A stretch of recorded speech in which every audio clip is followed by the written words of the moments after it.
안녕하세요. DDR 부동산 연구원의 서영창입니다.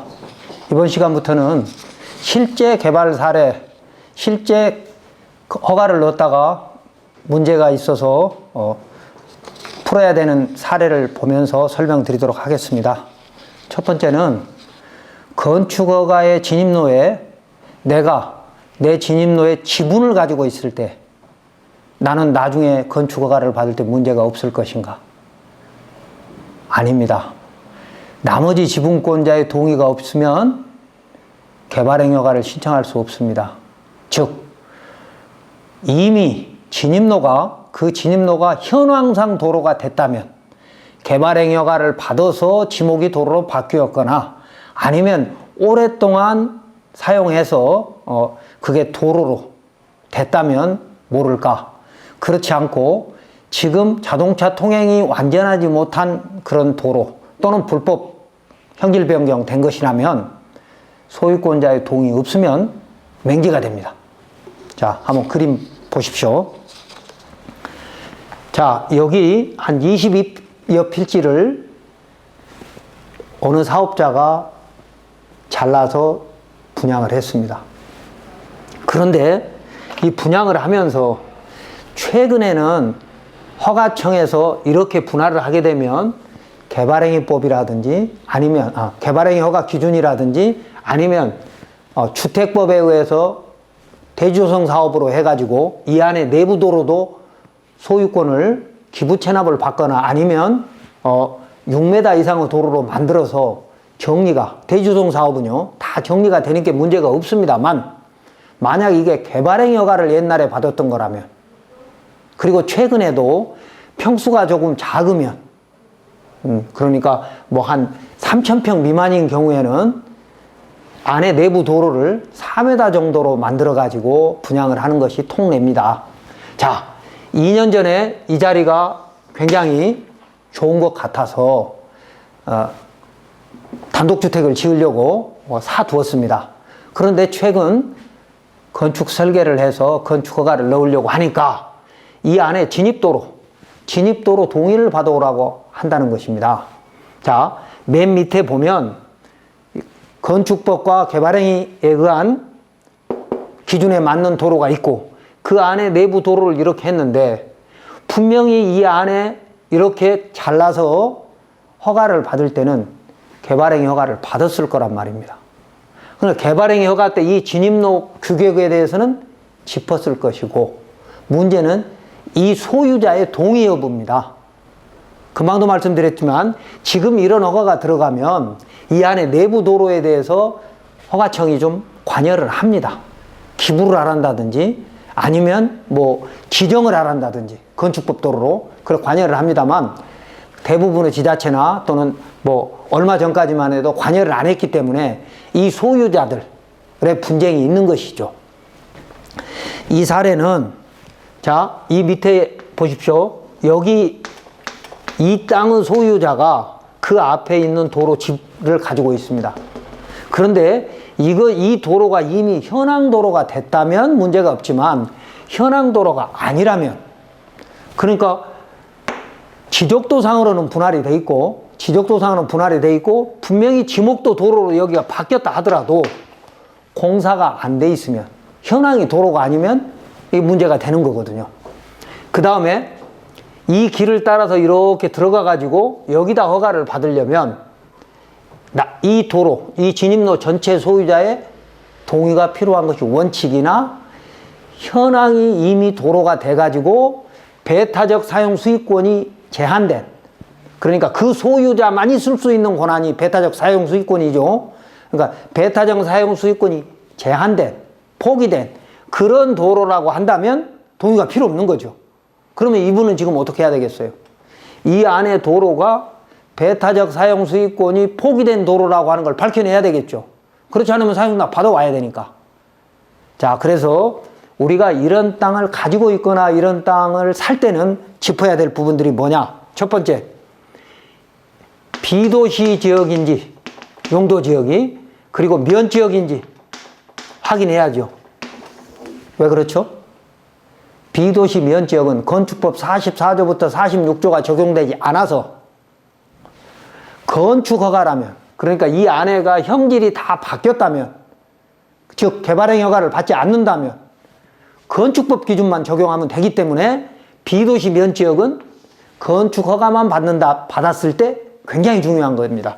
왜? 44조의 접도 의무와 45조의 건축법 도로 지정 의무, 46조의 후퇴선, 이런 것들이 적용 안 되는 거죠, 비도시 지역은.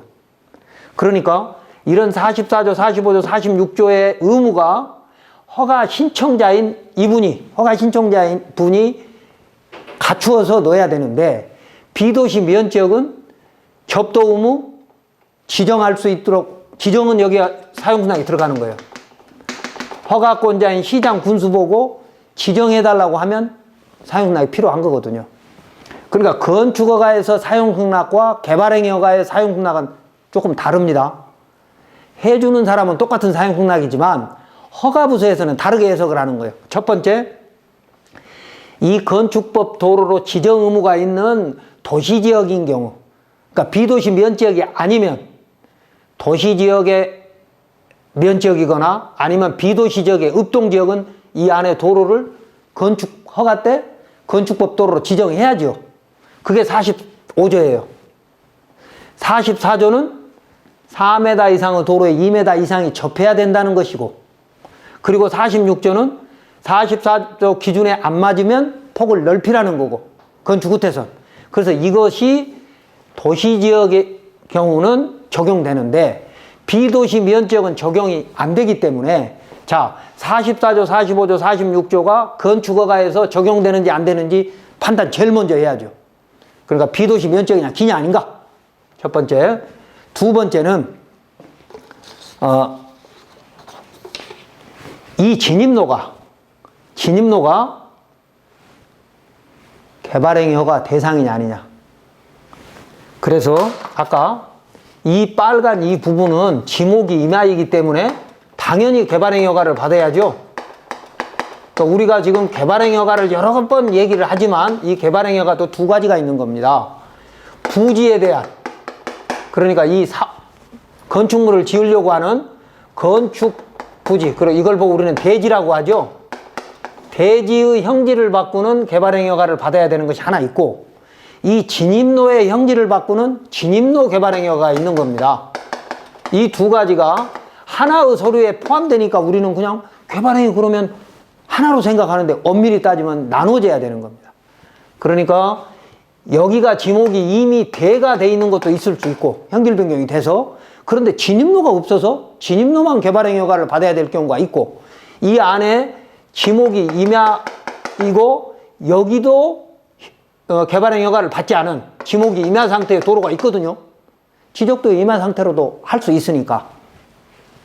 그러면 이런 상태에서 개발행위를 따로따로, 그러니까 진입로도 개발행위 허가를 받아야 하고 부지도 개발행위 허가를 받아야 하는데, 자, 여기는 두 번째는 우리가 체크해야 될 게 이 진입로를 그럼 개발행위 허가를 받아야 되느냐 안 받아야 되느냐.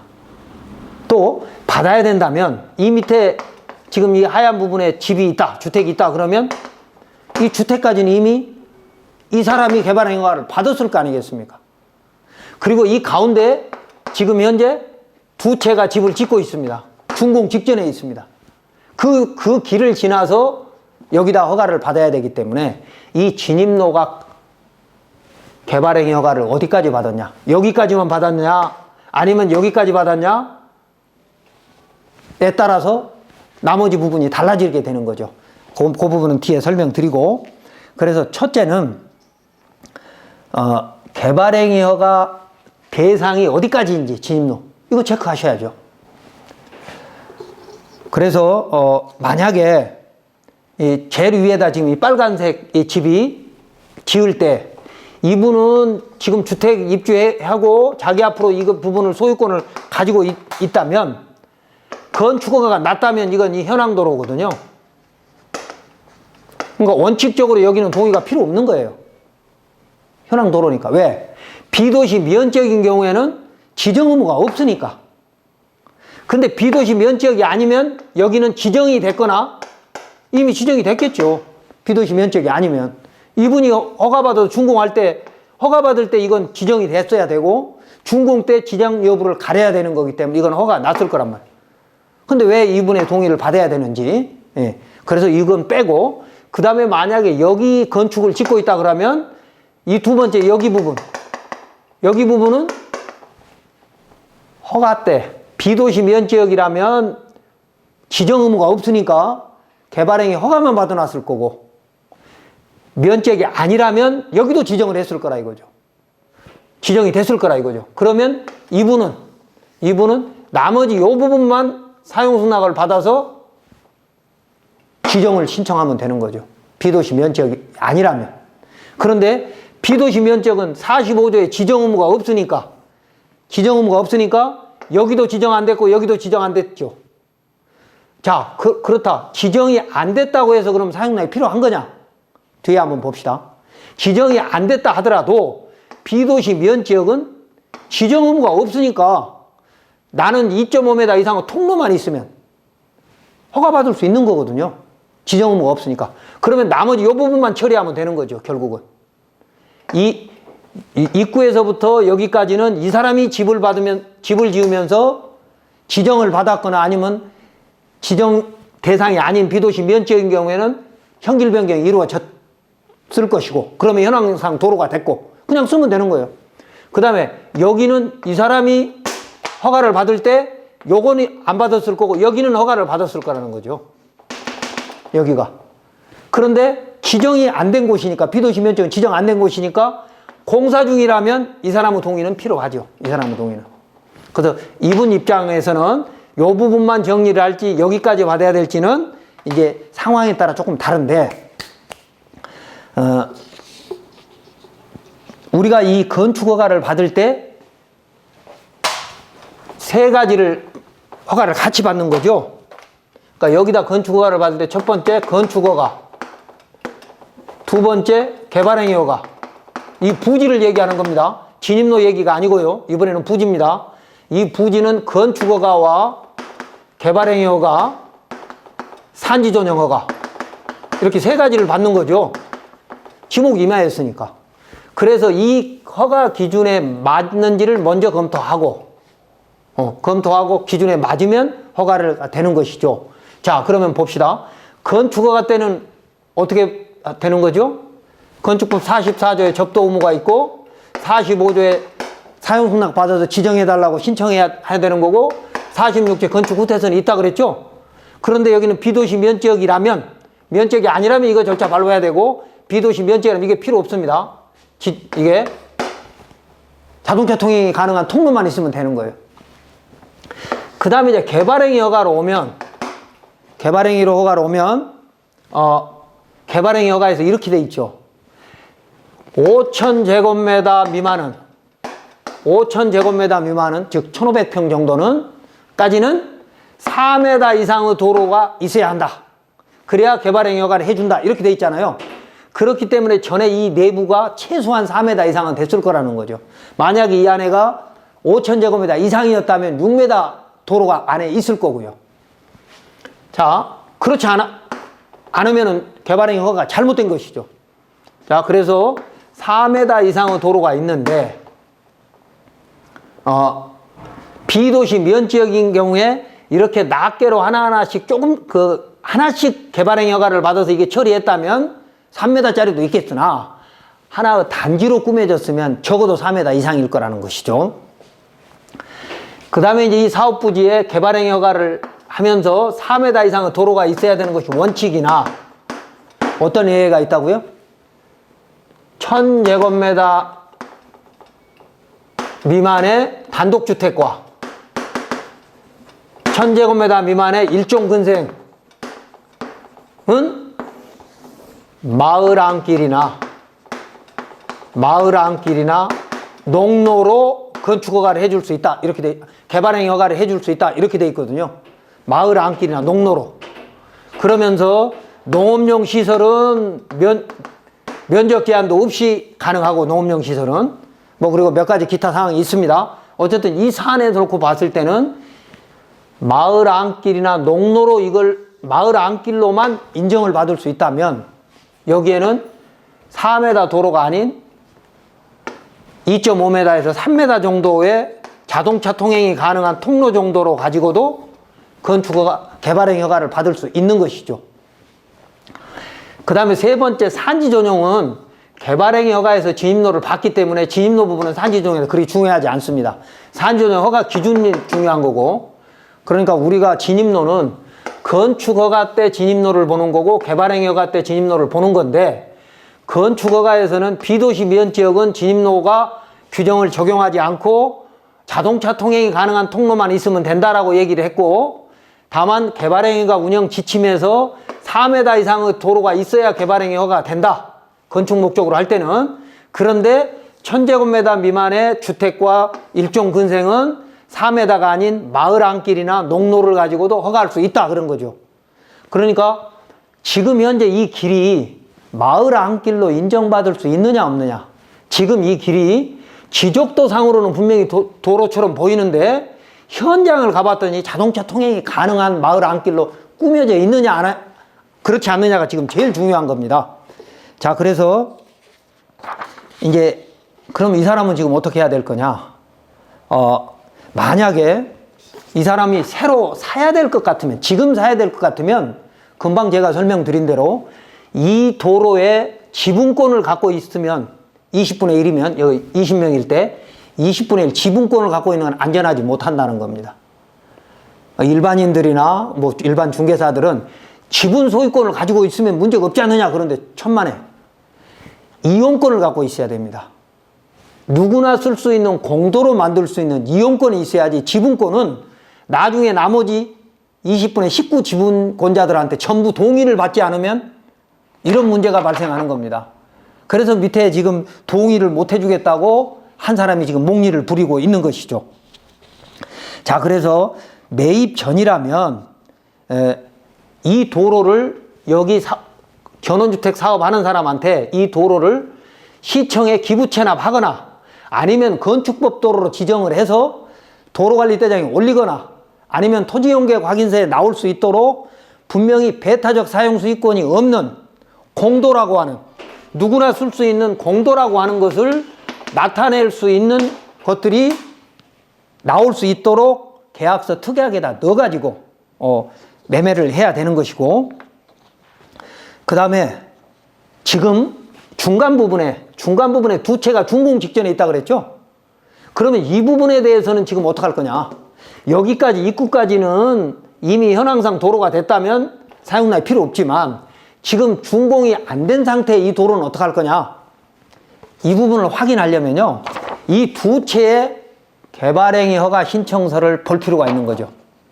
이 두 채의 개발행위 허가 때 이 안에가 배타적 사용수익권이 포기되도록 도로 소유자의 동의를 받아서 개발행위 허가 도로로 지정을 했다면, 준공이 되고 나면, 그러니까 형질 변경이 돼서 자동차 통행이 가능하다면 여기도 사용락이 필요 없는 것이죠.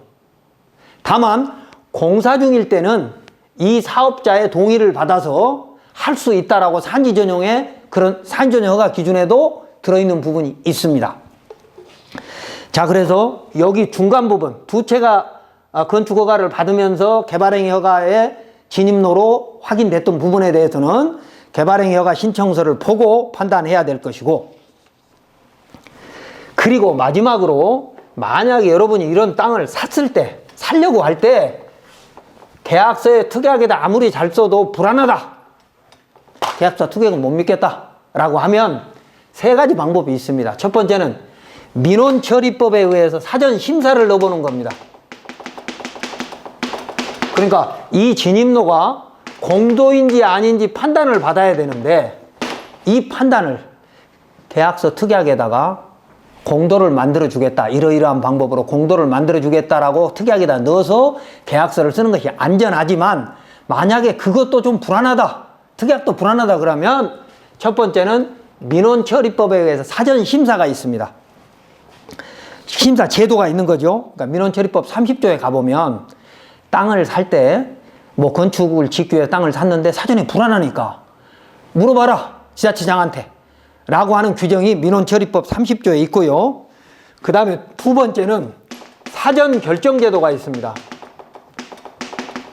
그러니까 건축 허가 신청이 아니라 건축 허가 신청 전에 간이하게 사전 결정을 받아보는 거. 이건 비용이 좀 들어가겠죠. 아까 사전 심사는 돈이 하나도 안 들어가는 거고요. 시청 민원실에 가서 신청하면 되니까. 물론 신청도 뭐 제대로 된 인풋가 있어야 답도 제대로 나오겠지만 어쨌든 사전 심사가 되든 사전 결정이 되든 건축사 도움을 좀 받아야 될 것이고, 사전 결정은 2년간 유효한데 실제 건축 허가보다 훨씬 낮은 개념입니다. 그러니까 거기에 뭐 만약에 여기가 공도가 아니라면 진입로 사용승낙이 필요하다 뭐 이런 내용들도 거기 들어있죠. 그래서 사전 결정을 받아보는 방법도 하나 있고, 세 번째는 토지개발 인허가 간소화법이라는 게 있습니다. 토지 인허가 간소화법.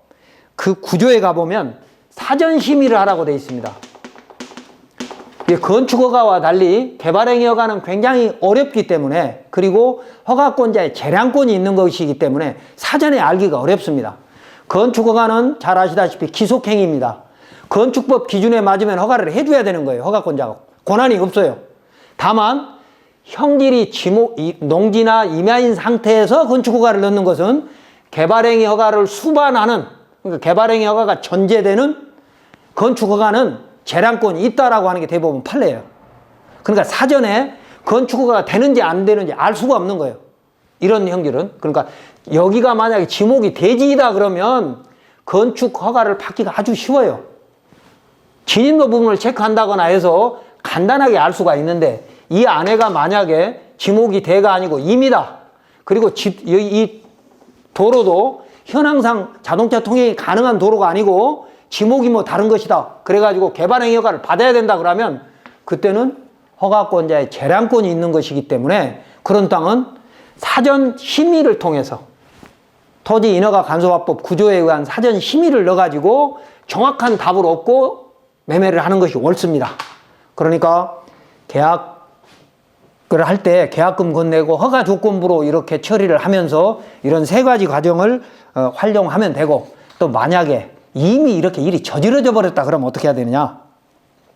아까 제가 앞에 설명드린 대로 이런 절차를 통해서 받아야 하지만 주민들이, 이 이웃 주민들이 이 도로가 어떻게 해서 만들어졌는지 이런 것들을 잘 모아서 나중에 소송을 대비해서 자료를 만들어야 되고, 또 이런 사업 시행자가 믿을만 해가지고 그냥 뭐 복잡하지 않게 그냥 나 땅 사고 말겠다 이렇게 하더라도 혹시 계약서 특약이라든지 아니면 그 중개사들한테 이런 의견들을 좀 잘 모아서 나중에 분쟁이 생기지 않도록 그렇게 대처하시기 바랍니다.